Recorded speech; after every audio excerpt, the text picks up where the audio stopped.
Woo, what's going on? It's Ratch and Desi, and we're gonna be talking about some numerous subjects, and we're starting a YouTube channel. And our first topic, we're gonna talk about the OnlyFans, but most of our channel is gonna be predominantly speaking about relationship advice. Uh, the ups and downs of relationships couples might face in today's times in society. And as young people, what kind of as like young African Americans, things that we are, things for the culture and things that that interest us or things that's gonna be in the future. So right. Hmm.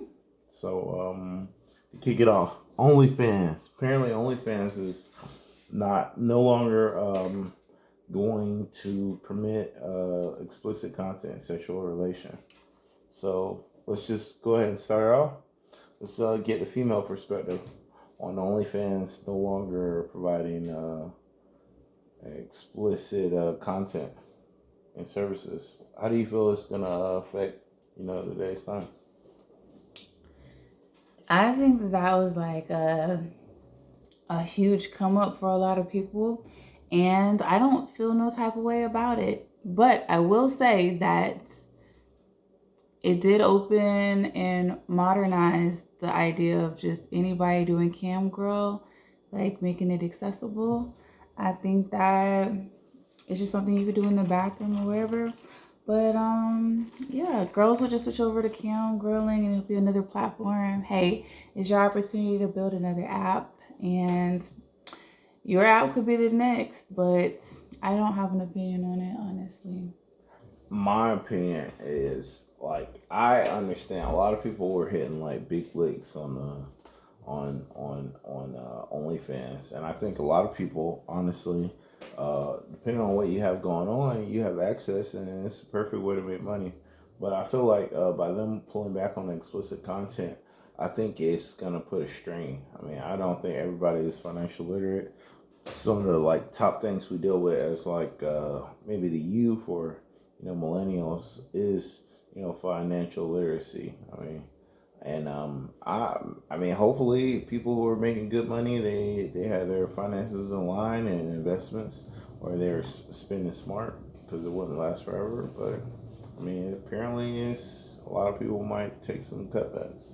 I think that a lot of followers could also just continue following them on Snapchat, private shows. I mean, it doesn't stop. You could put that tag and just go to a different platform. It's the same thing. You still gonna drop that cash out and you still gonna do a peep show. It's just a different platform. I mean, hopefully everybody can get their money, but I mean, uh, if you I mean hopefully it's not too many losses, but I mean I'm pretty sure you're gonna lose some accounts. But heads up to those females that's making money independently, or males making money independently. They have a good formula going. Maybe there'll be like a dupe coming out soon, a dupe app coming soon. Switching topics, we're gonna talk about, is it appropriate for couples Hmm. or new couples or couples that's experienced been together a while, your view on having friends of the opposite sex. you know uh, you start off. I think you can have friends of the opposite sex. I grew up with more so guy friends. I like guy friends. I always heard growing up that guys don't have girl female friends, and I think to a certain degree that's true. But I think that that helps cultivate portions of a man's perception on dating and women. When he does have a female friend he can talk to, I think it makes a well-rounded person.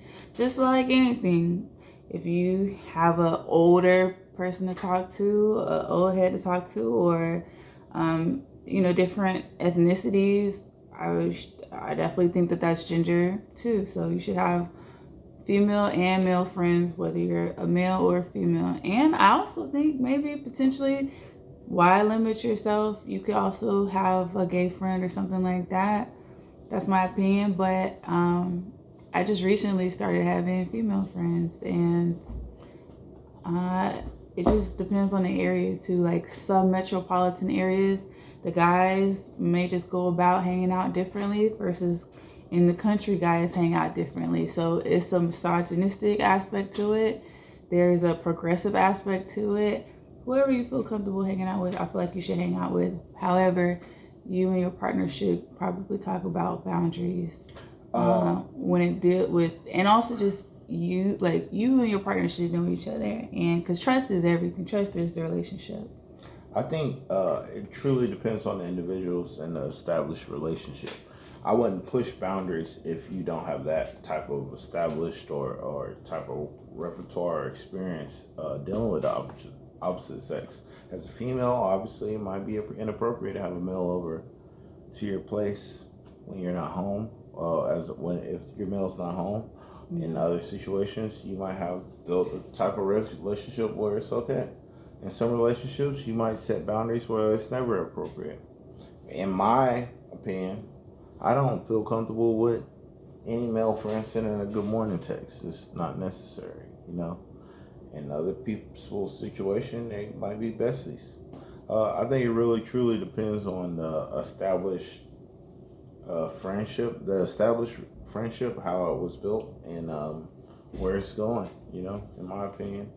So you can always, I think it has ups and downs. There's plenty of benefits though. I mean, if you're comfortable in your relationship and you know your partner and you're comfortable and confident in your partner, there's plenty of benefits you could get from having friends from the opposite sex, whether it's business opportunities, financial opportunities, or just it might be an individual that connects with you in a certain area, and they can give you moral support and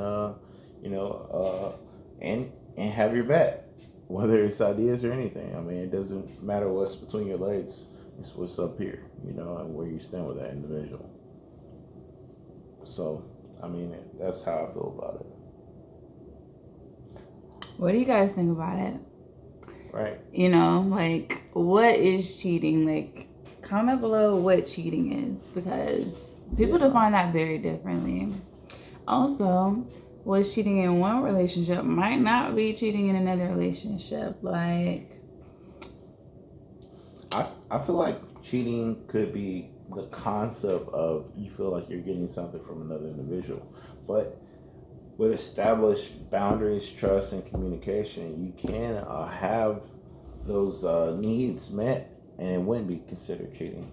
I agree. Yeah. But on the other spectrum, it might be inappropriate, or you might be reaching, trying to get those needs from another individual.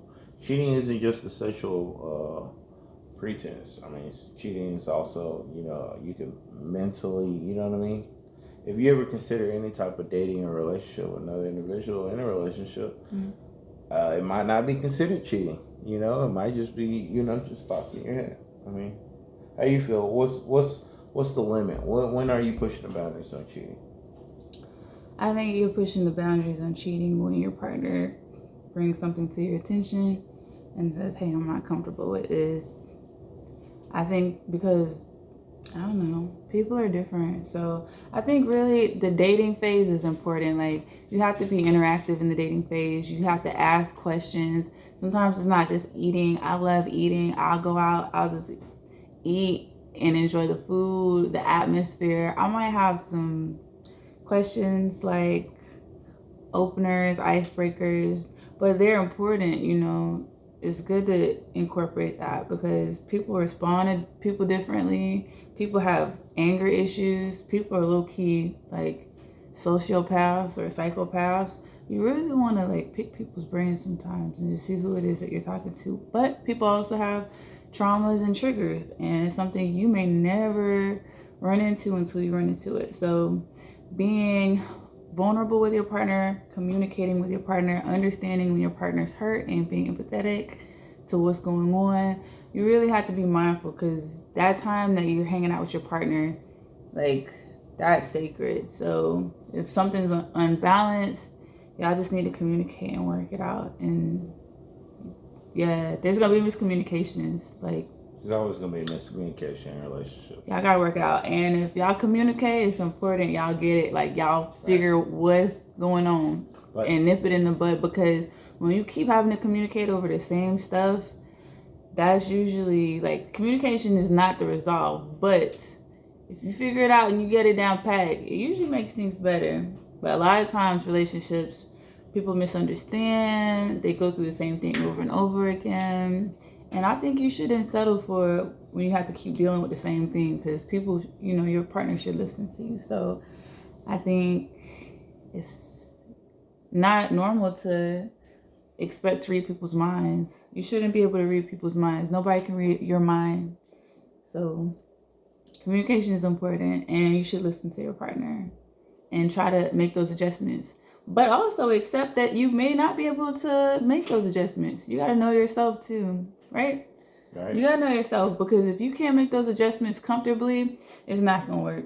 In my opinion, it's not going to work, because you got to be yourself and they got to be their self. Like, there's nothing more precious than that. By establishing those connections and conversations, you open up the highway for for data to be transferred, for turn ons, turn offs, for respect, not non-respect, boundaries. You open up the lane for that data to flow freely, and then you can have adjustments and make corrections as you go from there. But I would say comment below from your experience on those views. But catch us next time, right? Right, you guys. All right. Mm-hmm.